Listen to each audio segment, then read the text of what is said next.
trying to Mamaya na, sabay ka na sa akin yan. no, I did a popsicle. Didn't look like my tongue. Ikaw ang asang pare ko, dahil ito dahil. Ito din. It's a golden Ladies boy. Mare baka na niya. Project sa mga... Why the trip? Dinig ka. You look like a puppy. Natay ko, namatay. Dito ka na Manila. Umuwi kami tatlong kaya.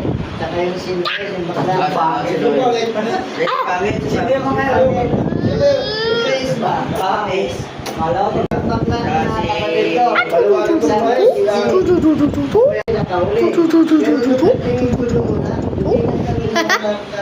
baka sabog ka. Hindi. Sabog ka. Pero natin natin ito eh. Tawag ka ba ito? Pero ako, ano mas gusto ko rin si Mama din. Nagano sa akin kahit ano. Ako nga gusto ko nga talaga. Kasi walang